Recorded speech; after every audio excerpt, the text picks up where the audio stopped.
Iman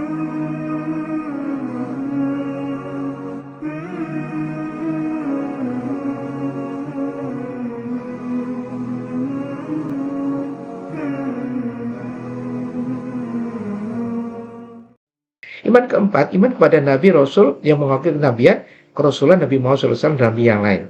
Sejak SD dulu kita diajarkan Nabi itu 25 Nabi. Ya, Nabi Adam dan Nabi Muhammad SAW. Nabi Muhammad SAW sudah finish. Nabi terakhir. Dan itu kita percaya kepada Nabi. Ya kan? Harus itu. Nah, kalau sudah kita orang Islam yang sekarang setelah Rasulullah SAW, maka ya kalau sudah percaya, difahami, dia praktekkan apa yang diajarkan oleh Nabi Muhammad SAW. Lalu muncul kelima, iman kepada hari akhir. Tidak ada yang satupun malaikat, nabi, manusia yang tahu kapan, tapi pasti ada. Salah satu tanda adalah nanti akan ada matahari terbit dari barat. Itu sudah semakin dekat. Kapan? Wallahu a'lam. Pasti datang. Terakhir, iman kepada takdir. Ini juga aneh. Kita iman kepada takdir. Takdir itu apa? Pokok jeder, sudah kejadian itu takdir. Yang kita sudah berproses niat, usaha, doa, tawakal, kejadian ada dua pasti.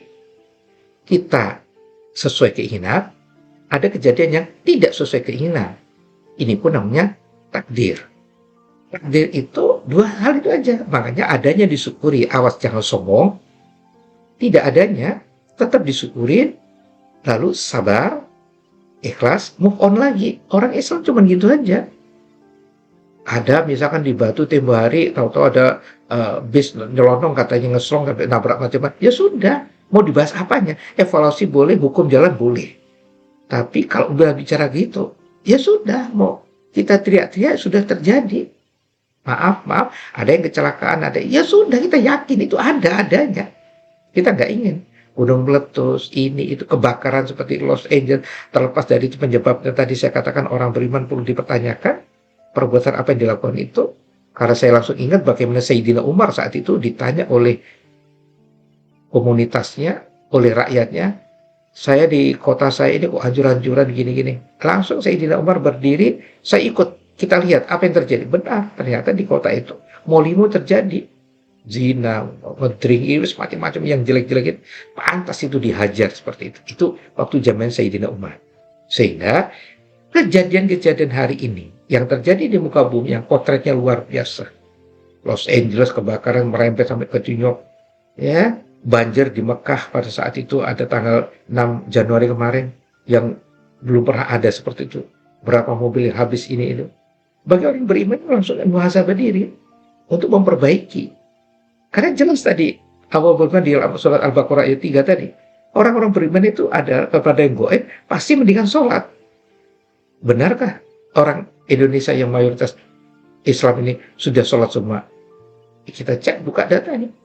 Benarkah di rumah tangga kita yang Islam sholatnya 5 waktu utun, belum nanti ditambah syaratnya khusyuk dan tumak nina. Nah di sini persoalannya. Nah kalau sudah gitu pasti muncul yang kedua, yaitu memberi sebagian rezeki. Memberi ini kalau bisa saya analisa itu memberi ilmu, memberi harta, dan memberi hati yang terbaik.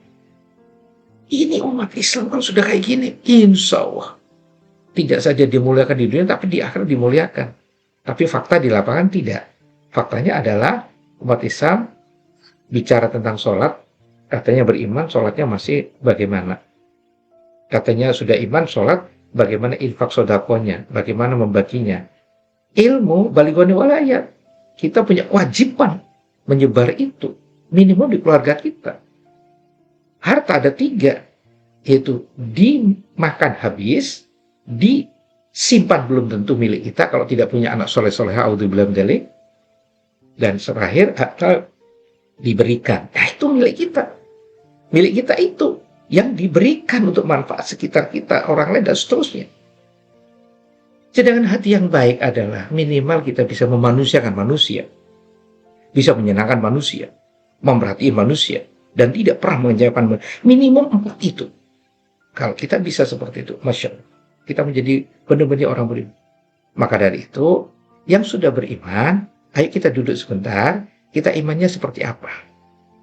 Apakah kita hanya sekedar lafaz, faham, atau juga praktek? Urutannya jelas Allah, ya kan? Iman kepada malaikat, kitab, Rasul, Nabi, dan seterusnya tadi sampai takdir tadi. Kalau kita bisa mengetahui esensi ini, insya Allah kita akan selamat tidak saja di dunia, akan selamat di akhirat. Selamat memperbaiki iman dalam arti terus meningkatkan perbaikan-perbaikan sesuai aturan mainnya di Al-Quran dan Sunnah Rasulullah SAW. Mudah-mudahan kita diselamatkan dari godaan dunia, godaan setan, godaan nafsu, dan apapun di muka bumi yang carut-marut yang nggak karu-karuan ini. Tetap semangat, mudah-mudahan bermanfaat. Assalamualaikum warahmatullahi wabarakatuh.